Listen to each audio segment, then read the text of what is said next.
Checker? How you say checker in Spanish? I don't know how to say checker in Spanish, man. Tres, dos, uno. Uno, dos, tres. You feeling good about it? Uno, dos, tres. You feeling good? Uno, dos, tres. Today's. Let's get started. Yeah. 3, 2, 1. I just realized what you were saying. Tres, dos, uno. Coming up next on Behind Closed Doors with the Brookses. You don't want to miss this one. Stay tuned.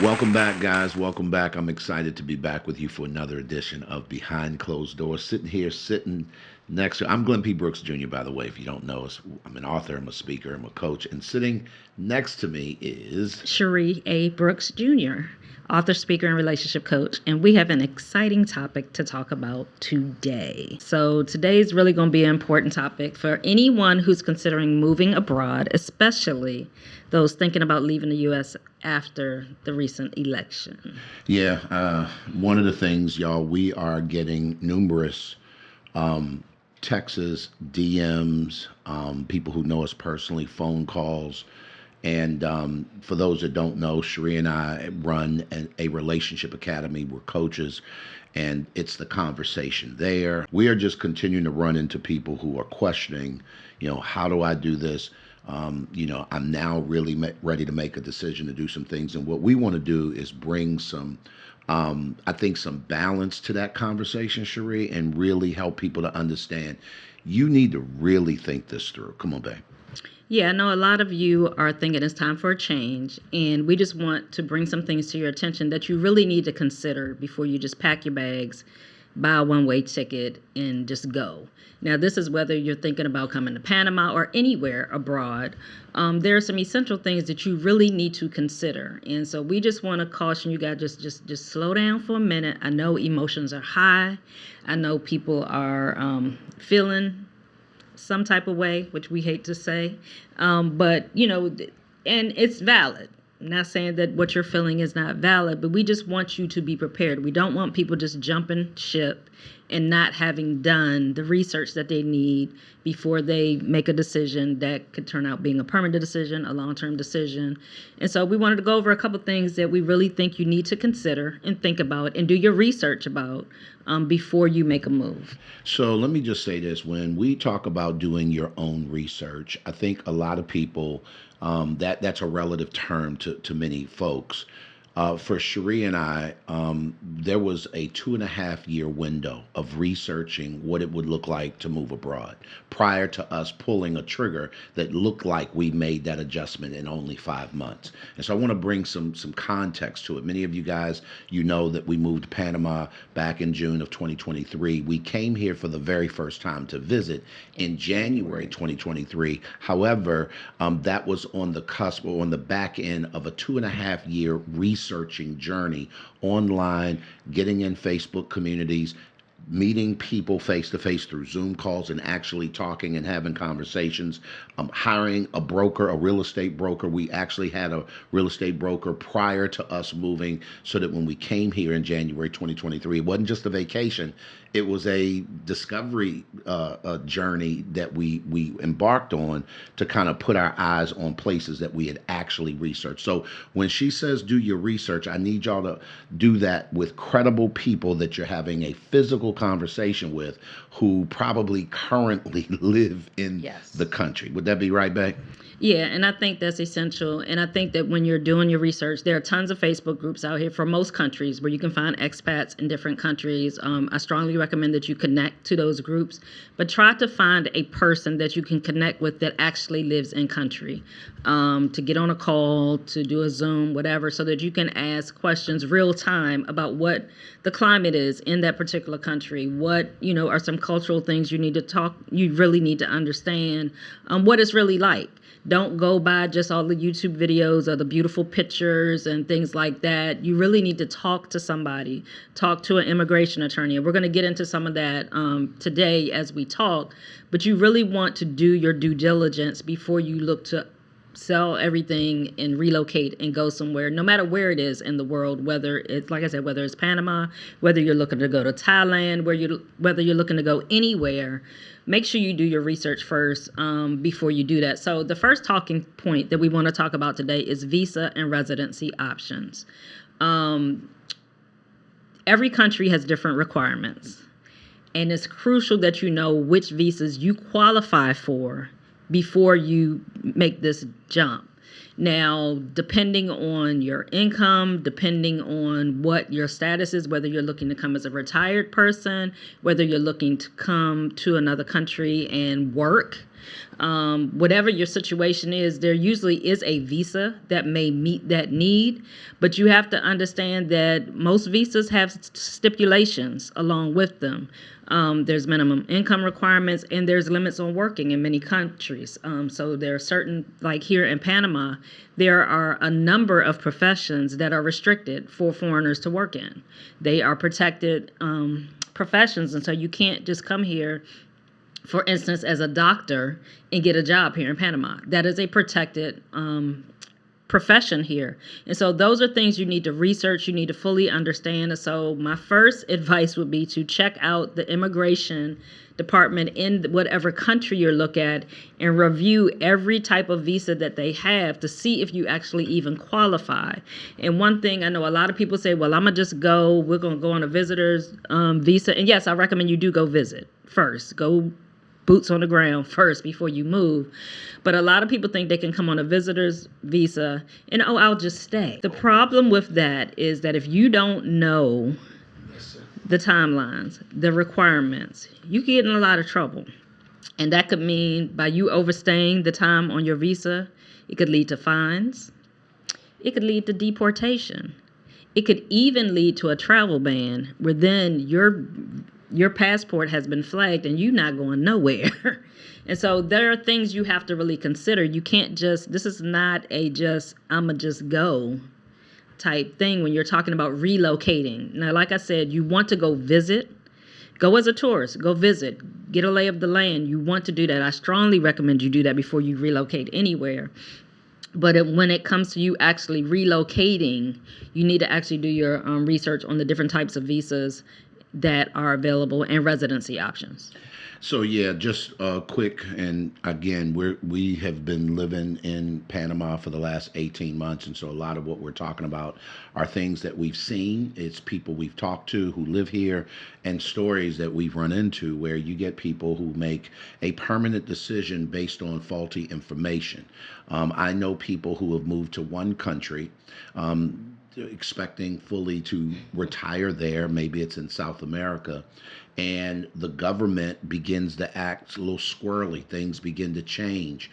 There's political uproars, right? They decide at that point, maybe it's time to leave, but they don't want to go back to the U.S., and they decide to come to a place like Panama because it's somewhat in the region. Obviously, it's Central America versus South America, but the rules are very, very, very different. And so every country, like Cherie said, I think that this is more than you deciding, and before we get into the next topic, there are levels to this. So there's the level of doing the research before you move. There's the level of coming to visit and kind of putting your eyes on it, what she calls boots on the ground. There's a level when you make the decision to go ahead and relocate. There's a level when it comes to purging your stuff and actually making the move. Then there's another level once you get here in country where you go through the process of actually being an expat and now realizing that this is permanent.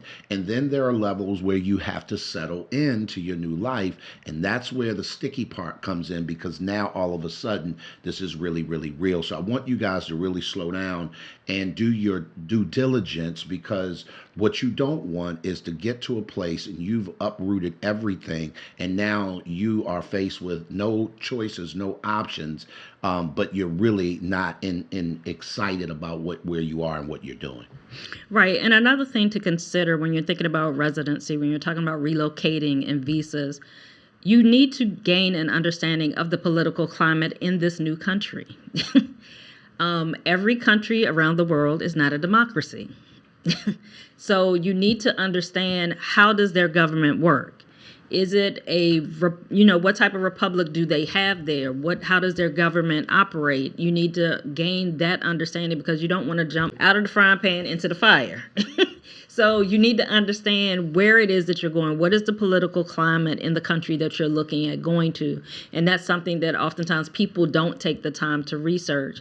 And even, when I've gotten questions from people as far as, we want to come to Panama. We want to move. What kind of job can I get? So just for an understanding, and I can only speak of Panama because that's where we've relocated, and I can speak fairly knowledgeable about here because we live here.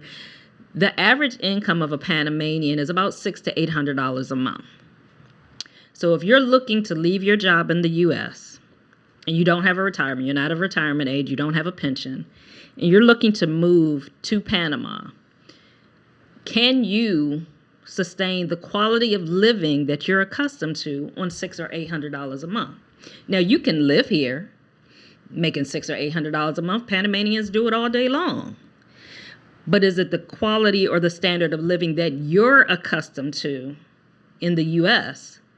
The answer to that in most cases is no. Because to live the standard, an American standardized income here, is going to cost more than $600 or $800 a month.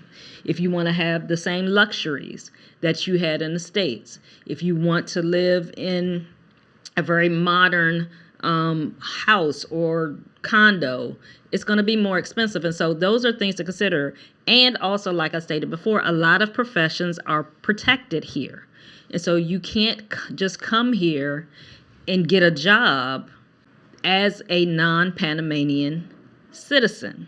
And so that's something you have to research as well. What jobs, if you are looking to come here and you're saying, okay, I'm going to come there, I'm going to get a job, I'm going to just live off the economy, I'm willing to get a job there, you need to research what types of jobs are available for you as an expat in whatever country you go to. And that's not just Panama. There are other countries that have restrictions on employment and things as well. And so that's something you definitely need to research. So, guys, if you're just joining us, welcome to Behind Closed Doors. This is actually episode 50. We've been doing these shows for 50 weeks in a row, like showing up every week. If you've never subscribed, we want to encourage you to do that. We certainly also want to encourage you to go through and scroll the videos. We try to keep them right around 30 minutes. Some of them have been live. Most of them are pre-recorded. But a lot of the information that you're seeking is something that we've talked about and or covered. So a part of your research could be, look at all of our videos. That's the reason we put them up there. Don't just go off of cliff notes that you're hearing in this very moment, because there may be something that we said and we just kind of forgot to say again that could be applicable to you. But come on, babe. Right. So the next thing you need to consider, as we were talking, is financial requirements and income sources. So moving abroad may sound exciting. You may be hearing, it's cheaper to live here, it's cheaper to live there. But many countries do have income requirements for you to come in and get a visa. Particularly, I can speak of for like retirement pensions. There's a income that's required. Many countries require you to have some form of a stable income that you can verify before you move to their country.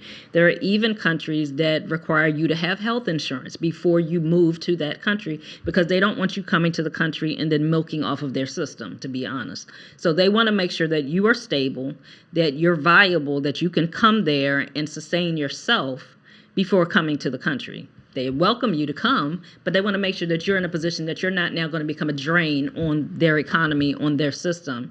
There are other things to consider, like taxes and bank accounts. So depending on if you're coming to work here, there in the country, and I keep saying here because I'm talking about Panama, but if you're going to another country to work and you're going to earn an income, whether you're going to start your own business in that other country, have you researched what are the tax liabilities with that? Because as a U.S. citizen, you still are required to pay taxes in the U.S. unless you're giving up your U.S. citizenship. So although you may live abroad, you are still required to pay taxes in the United States of America. Babe, I want to jump in real quick because we have an online business. We don't own a brick and mortar, Hmm. but our business is a U.S. based business. Can you walk people through? Because I know a lot of people are digital nomads, Hmm. and just really quickly, based on what we've done Hmm. and some of the logistics we had to go through, inclusive of hiring attorneys and all of Hmm. that, like what could people be expecting? Maybe they have an online business. How easy is it to translate? Because that's another revenue generating opportunity. Hmm. If you are an entrepreneur and you run an online business, it is highly plausible for you to be able to make adjustments quicker than most because you're not handcuffed Right. to The that brick and particular mortar. current economy.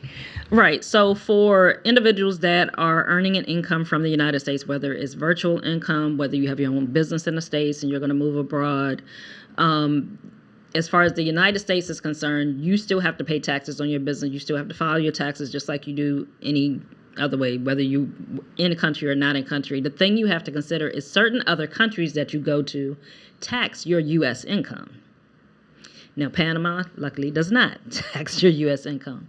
But there are other countries, and let me say this, and I'm going to put a caveat on it. It depends on your income. I know as a retired individual, they do not tax my retirement. Now, I don't know if I know if I start a business here in Panama, I would have to pay taxes on that business here and also pay taxes in the United States. So those are things that you need to research when you go to another country. I know that there are certain countries that as a US citizen, even though I am retired and getting Social Security or whatever, any type of retirement from the United States, to live in that country, my income could be taxed in that country. So you could be paying double taxes. You could be paying taxes in the United States as well as in the other country. So that's something you need to definitely research and find out what does that look like. For as a digital nomad, as a person, like I said, working digitally, your company or whatever is in the United States. Like I said, depending on the country, for here in Panama, we do not have to pay taxes on our business in the United States as long as we are not forming a business here in Panama. So we can, because our business is already online, we have worldwide clients prior to us moving here. So that does not impact us in that way at all. But those are things you need to consider. Also, I want to stress a lot of people, you ready to leave? I'm done with the U.S. If you give up your citizenship in the United States, you're giving up your Social Security. You're giving up the rights that come with being a United States citizen. Now, when it comes to traveling abroad, a U.S. passport is the gold standard of passports. You can pretty much get in any country. You can travel anywhere with your United States passport. If you were to give up your citizenship in the United States, you lose that. You lose all of the benefits, as much as we may say there are a lot of non-benefits. You would give up all of the benefits of being a U.S. citizen. And for me, the biggest thing is you have to consider if you give up your U.S. citizenship because you decide you're going to relocate to another country. Number one, you need to research when can you become a citizen and that other thing, because residency and citizenship are not the same thing. There are two different processes you have to go through in most countries. You don't automatically become a citizen. You usually have to become a resident first and then a citizen. But to give up your citizenship in the United States, you're giving up the Social Security that you've paid into all your life. You will not be able to draw on that if you give up your U.S. citizenship. So we're talking financial requirements, we're talking income sources, we're talking about things that you need to know before moving abroad. I want you guys to slow down, and we just had this conversation with our Breakfast in the Word community. By the way, shameless plug, if you're a believer looking to move abroad, that's something you need to research. Like, what is the community of believers like Right. there? Are there churches and, spiritual experiences or whatever that is for you that mimic what it is that you left? If you want to reconnect to that. For us, we didn't find that here, and so we created our own. And and as licensed ministers and all the things, that was an easy switch for us. But you really are going to have to kind of figure that out. And so I want you guys to slow down.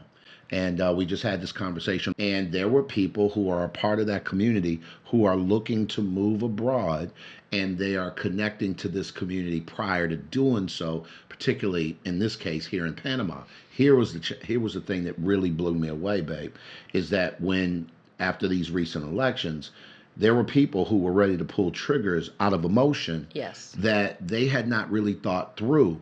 And by having certain conversations that we were having on that call, they were like, whoa, I didn't realize that I was even moving under compulsion out of my emotion. There are a lot of people who they just are jumping because it's hot and they're like, I just want to get out. And bruh, when you said it earlier, you may be jumping out of the frying pan into the fire. Is it all that it can be? Absolutely, when you've done all your research. And that's one of the beauties I feel when we say we're living liberated. It's because we did our research. So we knew kind of what to expect. And I don't think we've had any real weird things jump off that we weren't prepared for or didn't have some sort of knowledge about. As we continue on this list, we're going to talk a little bit about healthcare and the access and insurances. And y'all, let me say this, please hear me carefully, they not like us. Listen, you coming from the U.S. and where you're going, they not like you, and you Right. got to make sure that you're really doing your due diligence. Right. And so as Glenn so eloquently set this up, we're going to talk about healthcare. So I want to ask you guys a question. So do you use public healthcare where you live now? Put a yes or no in the chat. If you do not, I want you to really consider this. Now, a lot of countries offer public health care. But there's a reason you don't use public health care in the United States. It's usually because there's a backlog. It's usually, in many cases, it's not the same level of care that you get in private health care. That doesn't change just because you change geography. Public health care is public health care. And so not to say that it is deplorable, not to say that it's not, if you need to use it, that you can't use it. But I'm speaking to my fellow Americans who are accustomed to a certain standard of things. We like things the way that we like them. And to go to a foreign country and part of the lure of you coming to this country is like, oh, they got public health care. I don't have to pay for health care. You're not going to walk into that clinic and feel like you're in a clinic back in Baltimore, Maryland, or Washington, D.C., or Atlanta, Georgia. It's not going to feel like your doctor's office. For one, more than likely in a public facility, no matter what country you're in, they're going to speak the language of the country. They're not going to have a lot of English-speaking staff there because it is for the public. The public is for their people. So that's going to be barrier number one. Now, there are private healthcare options available in most foreign countries. They have private insurance you can purchase. There's private facilities you can go to. But that's not free. Now, I will say this, the cost of healthcare in most other countries is significantly cheaper than the United States. The price to go just walk into a doctor and pay out of pocket is significantly cheaper, but it is an expense. And it is something you have to be prepared for. You can't think I'm going to just come to another country and going to get free health care and not have to pay for anything. And if I do use free health care, that it's going to be just like me going to my doctor in the States. I'm going to just walk in, I'm going to get seen, I'm going to get everything taken care of. It's not going to quite happen that way. There may be delays. There may be delays in scheduling. And I know in the States, in some instances, especially after the pandemic, there's been a backlog of scheduling appointments for certain things. As a matter of fact, I just had to schedule an appointment because we're going back to the States, and I'm working with my doctor in the States on some things. And the next appointment for me to get a sleep study isn't until April. It is now November. So thankfully, it's not something urgent. And also because I have insurance here, I'm going to just get it taken care of here because it won't take me as long because I'm going through private insurance here through a private doctor that I'll be able to get a much quicker appointment. So when it comes to healthcare, you have to consider that there is going to be some expense in many cases, unless you are fine with waiting. if you have any health conditions, when you go to a foreign country, many times their health insurance, they don't approve pre-existing conditions. So although you may be able to get health insurance, your pre-existing condition may not be covered. So you're going to have to pay out of pocket for care for that. So that's something to consider. Now, here in Panama, there are some amazing hospitals here. There are amazing facilities here. The quality of health care here is amazing. We haven't had any problems. For those of you that, have been following us, I fractured my ankle a couple months after we moved here. Was able to get in to see an orthopedic surgeon the next day. Was able to get that whole situation, got a whole diagnosis, what the treatment plan would be. For me, we were already going back to the States that following week, so I had my surgery in the States, but I came back here and did my physical therapy. I'm up running, not literally running, but I could if I wanted to. But I'm completely healed and all of that. And so that was an excellent experience. I had physical therapy come to my home 3 days a week for my treatment. So depending on the country that you're going through, oftentimes they have excellent health care, but know that there may be a cost associated with that. Even as veterans, many veterans look at going abroad and say, okay, I'm going to use the foreign medical program. There are restrictions, there are limitations to that in many countries. You're not going to find a VA hospital in most other countries where you can just walk in and go be seen like you're in the States. Many facilities, they may say, okay, we accept FMP, but it's only for your disability, whatever your disability rating is. If you have a spouse, if you have family dependents that are part of your VA benefits, they may have Champ VA, they may have, I can't think of the name of the other one. I'm having brain fog. Y'all can put it in the chat. The insurance for dependents as a veteran. Many places you have to pay out of pocket and get reimbursed. And if you know the VA, it could take 10 months, 12 months, 2 years to get your reimbursement. So there's still expenses you're going to have to pay out.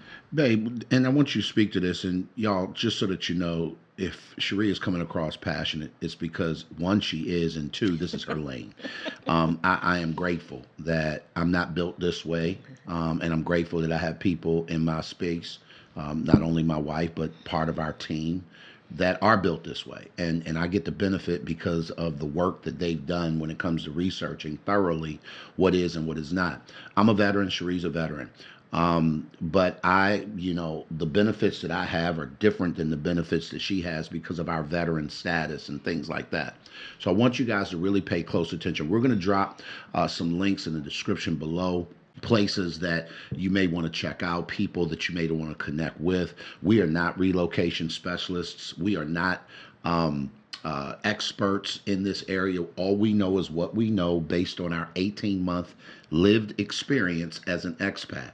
So I need to say that because I want you to take this stuff at face value and with a grain of salt. Do your own research. Yes. Do not, whether it's us or any other YouTuber out there, please don't just take people's word for it. Don't be the person sitting in the barbershop or the person driving down the road because you heard Tom Joyner say it, then it's law. Or, and Steve Harvey, obviously Tom Joyner's retired. I'm dating myself. The point I'm making is that I need you, and I'm talking to people like me who are non-researchers.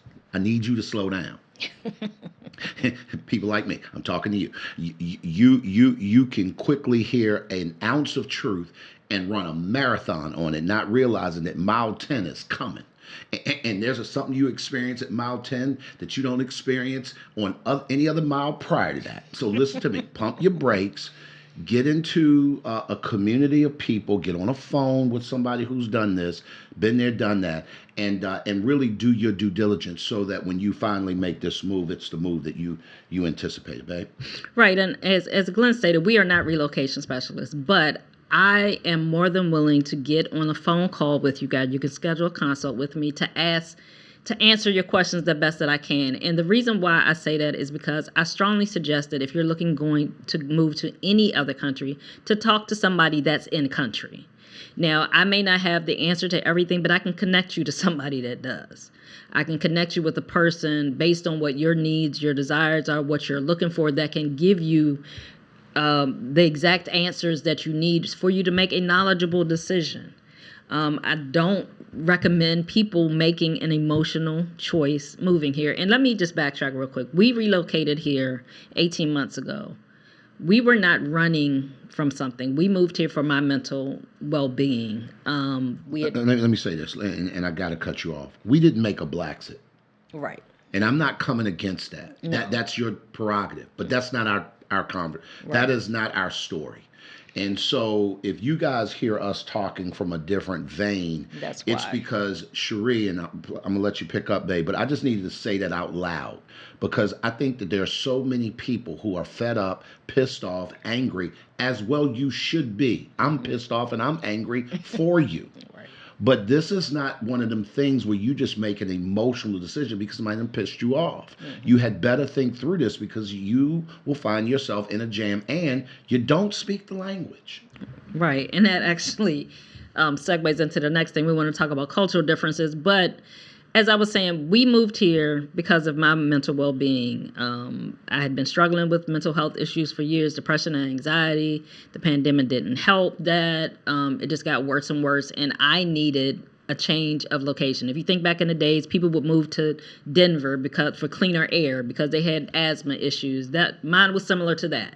That's why we moved here. It was for my health. It was for my well-being. Like Lynn said, I'm not coming against people that are making a Blaxit or that are leaving because of the political climate in the States. If that's your reason, if that's your motivation, own that. And that's fine. But still do your research. Don't just, like I said, don't jump from the frying pan into the fire because you go somewhere expecting something based off of Instagram posts, off of all of the good of a place. In most places, there's a lot of good. Panama, there's a lot here to love. There are a lot of things that are beneficial to a person moving here, but depending on you, depending on your situation, depending on your mindset, Panama may not be for you. So when we talk about cultural differences, that is one thing that you have to consider when you're moving to any other country. They not like us. They don't move like us. Help me! Not just the language. They're not like us. Any other country that you go to is going to be different. And if you are not the type of person that embraces change, that is open to change, that is willing to adapt to new environments, to new situations easily, it is going to be more stressful for you moving to another country because you're not going to feel like you fit in. You're going to feel like they need to adapt to you. They need to adjust to the way that you do things. And that's not going to happen because you're moving into their home. You're moving into their land. So you have to be willing to accept their cultural norms, their values, and their expectations as far as how they move, and don't expect them to move the way that you move. So, like I said, language is just one of many things that you're going to have to consider. And if I have to be honest, I think language is probably the easiest when it comes to the cultural differences. Yeah, I do, babe, and I appreciate you sharing that part because so many people, particularly when you grow up in the U.S. or you grow up in North America, Canada, maybe, there are a set of norms that become normal for us, and we grow up in a culture where we tend to judge everyone on the planet like the way we do it. And I'm gonna tell you something right now. Everybody outside of the U.S. ain't wrong. Let me just say that, like, we grow up, if it's not done this way, it's the wrong way. And you will be sorely mistaken because, again, Cherie and I, we actually live in the city for the specific purpose to immerse ourselves in the culture of multicultural. Think about Panama, for example. If you're talking about the Panama Canal, you're talking about the location of Panama on the globe. It literally bridges the Americas. It literally brings two worlds together. Mindsets, thoughts. It's very metropolitan here in the city. Step outside the city and you're in Panama, like legit. Like maybe nobody is speaking English, depending on what Depending where you particular are. town you're in. So I want you guys to understand that making that adjustment, and I'm going to call it this: having a growth mindset versus a fixed Yes. Mindset is everything, because I can promise you, and I am chief of impatience, it don't work like that. And as a matter of fact, you're going to become increasingly annoyed because everywhere you go, you're going to find the same cultural experience. Hmm. So that's why I want to say, now one of the things I will say that we absolutely love about Panama, and by the way, since we've been here, we've had over 100 people come to visit. And when I say come to visit, let me say this: come to visit Panama because we're here. Because we're here. Now, many of them we've actually connected with. We actually have a consulting business where we will consult you in maybe your itinerary. It's called Taste and See. But the point I'm making is that these people have come, and all of them just about have said how easy it is to navigate here because it feels so much like the US. And so this is one of those stepping stone countries that if you've never traveled abroad, if you've never moved internationally, Panama City, Panama is a great place Yeah. to come to help you make that adjustment. Would that be accurate, Bay? Yeah, definitely. I think that this is a great gateway for living abroad, for experiencing. If you've never been out of the United States, coming to Panama is an easy transition because it feels very much like a Miami, especially in Panama City. And so it's an easier transition here. So, but depending on where you're looking to go, those are things you need to consider. This is a big one. Living abroad is not a vacation. Ooh. If you are looking to relocate anywhere, now when you first get there, you're gonna have the whole excitement. I'm gonna go on all the excursions, I'm gonna do all the things, but that's not living every day. So you need to consider what is a normal day in the life of somebody living in that country. What does that really look like? Where do they go to the grocery store? Where do they go find the things that they need for daily necessities in their life? What is transportation like? Is there public transportation? Are there Ubers? How do you get around? What is the weather like? What are the seasons like? How do the people embrace expats? Because not every country is so welcoming.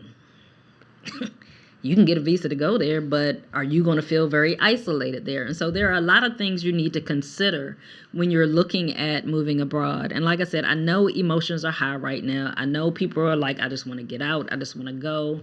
And I'm just saying, just slow down. The worst thing that I would want for anybody is that you sell everything, you move to another country, you haven't done your due diligence, and now you have this sour taste in your mouth. And in many cases, now it's harder for you to go back because you've given up everything. One thing I want to add to what Cherie said, and just to kind of pick up, once you've made the move, you made the move. And in many cases, like us, you've sold things, given away things. Like we don't have a home back in the U.S. And so if we were to go back, we would have to start from scratch. And depending on your economic situation, that can be easier or harder than you'd like it to be. Before we get out of here today, I do want to say this. We've been doing behind closed doors for the last 50 weeks, 50 episodes. Next week on the 51st episode, and I know there are 52 weeks in a year, but we also are coming up on the Thanksgiving holiday. We're going to be going back to the U.S. We're going to go ahead and end our first season at 51 weeks in. It's going to be a live. We're going to go live on our channel, and we're going to take questions. What we can answer, we'll answer. Hopefully, we'll have some people tune in that if we can't answer it, they can answer it in the chat, and that might be the way we'll do it. And here's why we're going to do this. Because Cherie and I are going to shut this down for a season to go learn some more things about this particular country. When we first got here, the goal was to do a lot of traveling, that Panama would be our hub. Well, when she broke her ankle, that changed everything, and we needed to put her health first. And so now that that is completely healed, we're feeling super energized. We're going to go on some real exploration stuff. We got to get up to Costa Rica, 45-minute flight from here. We got to get down to Colombia, which is a 45-minute flight from here. We've got to see the rest of Panama. I've not been to Boquete. We've not been to Bocas de Toros. We've not been to some of these western parts of the country and things like that. And we want to tell y'all our bird's eye view, interview some of the people in those towns. We're going to go to the coffee farms. I mean, if you don't know anything about geisha coffee, I'm telling you, Panama is one of the premier places around the world that grows some of the best coffees in the world, if that's your thing. So we're going to be doing a lot of those things, but I want to engage you guys on this live. Make sure y'all tune in next week. If you're watching this episode, hopefully it will be in time for you to be able to tune into that live. And we definitely want to entertain your questions. And if there's anything that we can do to help, we definitely want to do that. Come on, babe. Right. And so I just want to encourage you guys, if you are thinking of moving abroad, do your research. Moving abroad can be an amazing experience. We love it. I would not trade it for anything. We have found our new home. But it took a lot of research beforehand. It's taken making a lot of adjustments here, adjusting to the culture and embracing the culture. And I think that's the biggest thing. We came here prepared to embrace the culture, which made it a lot easier. It requires planning and patience. A lot of patience. But I wish you well on whatever your journey is going to be, whether you're looking to come to Panama or wherever in the world you're looking to go. And we look forward to seeing you next week on the next episode of Behind Closed Doors with the Brooks. Y'all be good. We'll talk to you soon.